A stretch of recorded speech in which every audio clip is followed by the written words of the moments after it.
மக்கள் அனைவருக்கும் வணக்கம். இந்த ஜாதகம் இப்போதைய கோச்சார கிரக நிலை ஜூன் 21ஆம் தேதியிலேருந்து பார்த்திங்கன்னா நம்ம சனி செவ்வாயுடைய நேரடி தொடர்பு வரதை பார்க்க முடியுது. சனி செவ்வாய் தொடர்பு என்பது ஒரு பிரளய அமைப்பு.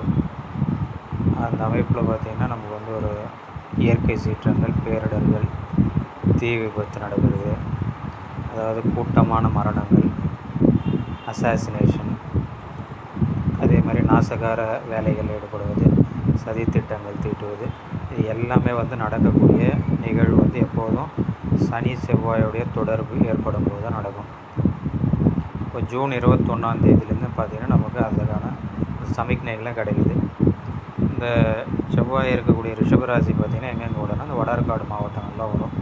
அதாவது திருவள்ளூர், சென்னை, காஞ்சிபுரம், அரக்கோணம், திரையஞ்சல்லாம் வரும். இப்போ நம்ம பார்த்திங்கன்னா இந்த வீக்லேயே இந்த அமோனியா கேஸ் அந்த இஷ்யூ பெரிய அளவுக்கு போச்சு. 10 உயிர்கள் அதில் போயிருக்கு. ஸோ அந்த செவ்வாய் தொடர்பு வரும்போது தான் அந்த நிகழ்வு நடந்திருக்கு. அதே போல் இன்றைக்கி பார்த்திங்கன்னா வெனிசுலாவில் எர்த்குவேக் நடந்திருக்கு. 7.2 அளவு ரிக்டரில். அது 10,000 பேருக்கு மேலே கேஷுவாலிட்டிஸ் இருக்கும் அப்படின்னு சொல்கிறாங்க. அதோட நிற்க போகிறதில்ல. பல இடங்களுக்கு இந்த இயற்கை சீற்றங்கள், எர்த்குவேக் நடக்கும் கண்டிப்பாக. அதே மாதிரி கூட்டமான மரணங்கள், கோயில் அந்த குளங்கள் அந்த இடத்துல ஸ்டாம்பேட் அந்த நடக்காமல் இருக்கிறது கவனமாக நம்ம பார்த்துக்கணும். தீ விபத்து அதிகமாக இருக்கும். போர் சம்பந்தமான பதட்டங்கள் மீண்டும் அதிகரிக்கும். நாசகார வேலை, இந்த பயோவார் இந்த கிருமிகளை பரப்பிடுறது, மனிதர்களே செய்யக்கூடிய வேலையோ இல்லை இயற்கையிலும் இந்த வைரஸ் அட்டாக் நடக்கிறதுக்கான வாய்ப்புகள் அதிகம். மீண்டும் போர் உக்கிரமாக தான் ஆகும். வேறு இடத்துல துவங்குவதற்கான வாய்ப்பு இருக்குது.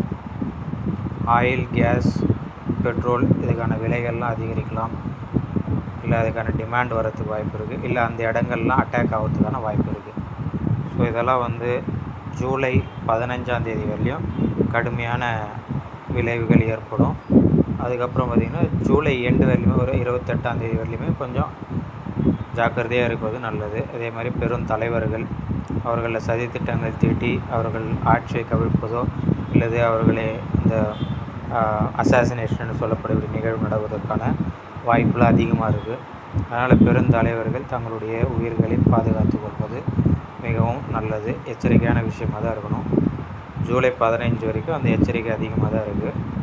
இருப்பினும் அடுத்த மாதம் ஜூலை எண்டு ஒரு 28, 29 தேதி வரையுமே எச்சரிக்கையாக இருப்பது நல்லது. தமிழ்நாட்டை பொறுத்தவரைக்கும் இந்த வடார்காடு மாவட்டங்கள், சென்னை, காஞ்சிபுரம், திருவள்ளூர், அரக்கோணம், திரையஞ்சஸில் மிகுந்த எச்சரிக்கை. தீ விபத்தாக இருக்கட்டும், இல்லை இந்த அமோனியா கேஸ் மாதிரி அதுக்கான விஷயங்கள் நடக்கலாம். எர்த்குவேக்கோ எதுவோ வரத்துக்கான வாய்ப்புகள் அதிகமாக இருக்குது.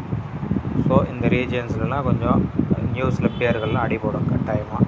அது நல்ல விஷயத்துக்காக இருக்காது. மோஸ்ட்டாக அந்த மாதிரி நாசகார வேலைகளில் ஈடுபடுவதற்கான வாய்ப்பு இருக்குது. காவல்துறை, இராணுவம் இவங்களும் உஷாராக இருக்கணும் இந்த காலகட்டத்தில்.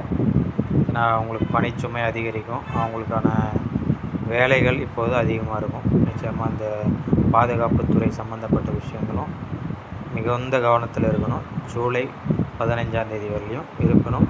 ஜூலை 28, 29 தேதி வரலையும் கவனமாக இருப்பது மிகுந்த நல்லது தரும்.